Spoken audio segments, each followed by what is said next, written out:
So it's been some time since I made a video. You might be wondering what we've been up to. And the reason it's been some time because we've had a lot of problems we need to solve and a lot of things that we need to do. And we've been working at and working on those things. Now obviously we've got the Twizy up and coming.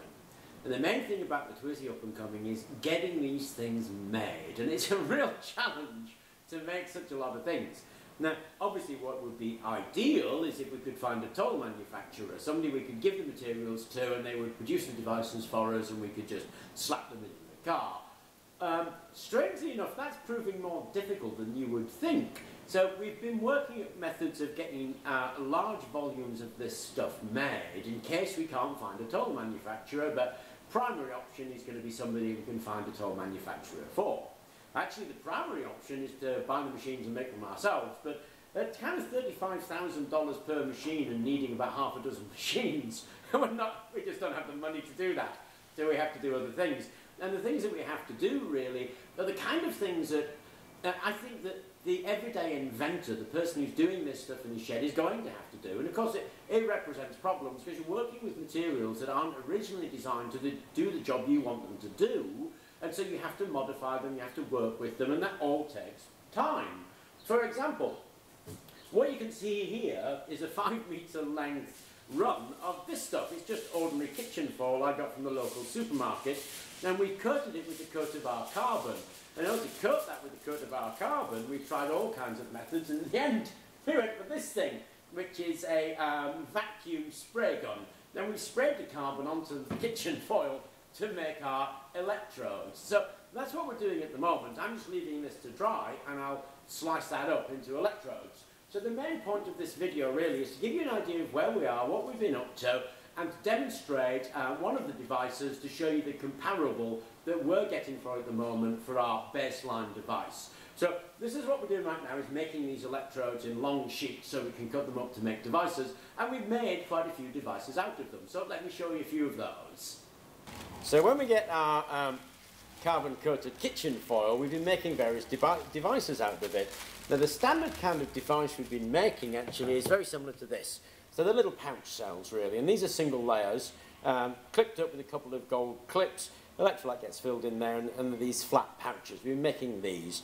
This particular one, which is about 5 centimetres by 6 centimetres, will last something like 3.5 hours at 10 milliamps draw, something like that.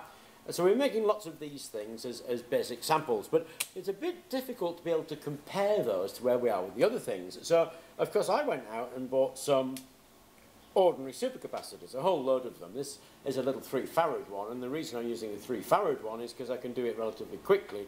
We've also done these with the 500 farad versions, incidentally. That takes about 10 hours. This one takes about 10 minutes. Actually, it takes 14 minutes and 3 seconds. So we've been charging and discharging this on the chem station, so we can get an idea what the profile looks like. Now, don't worry if you can't see the graph. I'll put these as slides later in the video. At the end of the video, I'll put these graphs up as slides so you can have a look at them. But essentially, this charges up to 2.7 volts. When you set it going, it drops to about 2.6 or something. It runs for about 14 minutes. And you can see the curve, or you'll see the curve later. It's more or less a straight line curve. It's got a slight edge to the capacitance that you'd expect. So we've been doing these. Now, I can't obviously make this. Not having the machinery to do this, I can't coil them tightly enough, I can't get them into a can, can't seal a can, so many things I can't do with this that I can't actually make these things. Easy enough for me to make these, impossible at the moment for me to make these. So I wanted some kind of fair comparison of where we were. So what I did was I took one of those 3 farads and sawed the top off. And there's the can. I took all the internals out of the can. It's a little jelly roll. When you unroll the jelly rolls, you get 2 layers of this stuff, and this is the commercial carbon. And it's 6.8 centimetres by 1.2 centimetres, that area of carbon that we've got. So what I did was I took some of our carbon and cut it to the same size, and then weighed them so we get a fair weight comparison. Made up a flat panel one, and that's the one that I tested, so we get a comparison. I also took slices out of this to work out what the milliwatts were. This is about 3 milliwatt hours on this.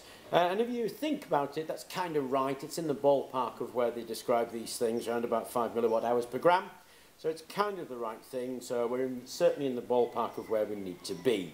So that'll last about 14 minutes, got about 3 milliwatt hours on it, and it's that size to it. Now I'll show you what we did in a minute to compare that, so you get some idea of where we are. As I say, we just can't make these at the moment. One of the things I say at the moment is because I have found one of the greatest lessons here is you need an incredible amount of stubbornness to get this sort of thing done. There's an awful lot of people that are telling you it can't be done. An awful lot of people won't really help when they should be helping. An awful lot of people are quite obstructive, actually. So you need to be pig-headed and stubborn to get anything achieved. And that's what we've been. Really quite pig-headed about it. So at the moment, that's what one of our devices looks like. A nice little flat pack. And we can use that. We only made the other one up as a comparison, and the way we made the comparison was to take the size of this, cut the same size, lay them flat, and then charge and discharge it. Let's have a look at that on the other electrochems workstation. So here's our replication. If I lift that off, then we've got our carbon-coated aluminium, and it's 1.2 by 6.8. So it's the same size, weighs the same, and that's our active material. We're using a neutral salt in this, incidentally. So you don't have to worry about picking it up. You see me picking it up and handling it, that's not a problem. It's an aqueous neutral salt. This one charges to 2.4 volts. So the charge is a bit lower than on the commercial, which is 2.7 volts. This one's 2.4. But this one will run for 1 hour and 4 minutes. Incidentally, I set both the discharges on this chemist workstation at the same. They're at 10 milliamp hours. So they were both set the same, they're the same size and the same mass of material, just a different carbon and a different electrolyte to give us this 1 hour and 4 minutes instead of 14 minutes. Now I've actually worked out what that is in terms of watt hours. But there's something else to bear in mind, is that when I roll them up, what I'm actually doing is using both sides of the carbon-coated aluminium, so I get much higher energy density because I'm able to use both sides. When I have flat like this, I'm actually just using one side. So even though I'm just using one side, I'm getting 1 hour and 4 minutes, and actually I get about 3 milliwatt hours out of that, and this gives me about 7.5, 8 milliwatt hours. So we're about 2.5 times the energy density for using half of the material that's available to us that we should be using, and we're not. So that's only because I can't roll those up. I just can't get them tight enough to go in a can at the same size, and I wanted a size-for-size comparison under the same load conditions, which we've done. And I'll show you the calculation that I went through there. We'll go up to the office in a minute, and we'll talk about this on the board a little bit. So I'll talk about the calculation that I did to work that out, and I'll just show you the figures and how long this thing ran for. But to be honest, that's pretty phenomenal when you think what we're doing is spray coating aluminium on the floor and clamping it under here and giving it one go on one side. Obviously what we need to do is make more of our type of devices, that is the pouch cell devices, and we make those because, as I said, we can't yet make jelly rolls because we just don't have the machinery for it. We'd love to, we just don't. But I wanted to give you a one-for-one comparison. So the size of one side of this material is identical to the size that's in that 3 farad capacitor. We're actually using twice the material in 3 farad capacitor, and we're getting 14 minutes out of it, starting at 2.7 volts. Here we get same size, but half the amount of material being used, and we get 1 hour and 4 minutes starting at 2.4 volts. Again, I'll put these slides up, and we'll go through the calculation in a minute.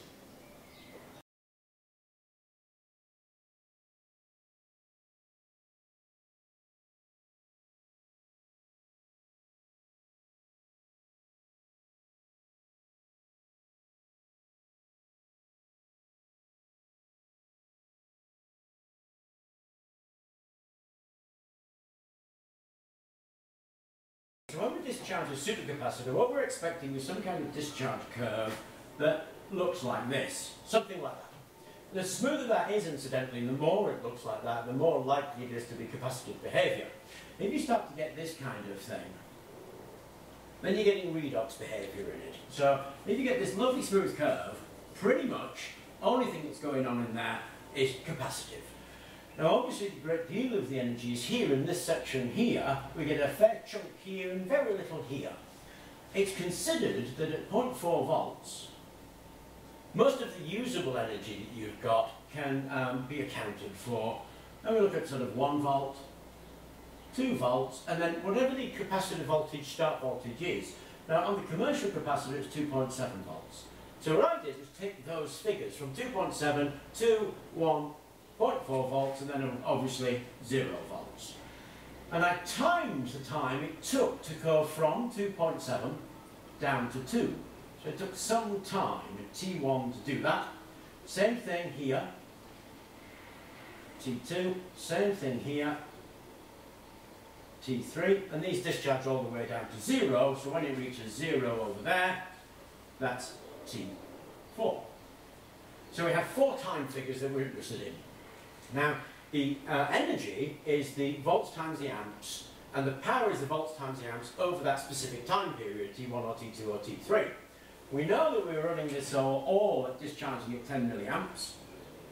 So all of these were discharged at 10 milliamps, and what we're interested in then is the voltage. So if we multiply that voltage by that milliamps, it gives us the milliwatts in this time period. And then we can adjust it for the time period to give us what the milliwatt hours in this section was. And that works really well for these squares. So we're going to have an accurate figure in those squares. When we're joining these up between here and here, what we're getting is a triangular estimate. So we're saying that we've effectively got a triangle here, so we half that, and we're getting an estimate here, so there is error in that section there, but it's much reduced because we're taking time slices. So that's how I approach calculating the milliwatt hours in the 2 discharge curves that I'll show you at the end of the video, and I'll put up the table of the calculations so you can check the calculations as well. And that's where I got those figures for around about 3 milliwatt hours in the 3 farad capacitor and around about 8 milliwatt hours in our 3 farad capacitor. Anyway, have a look at those and see what you think.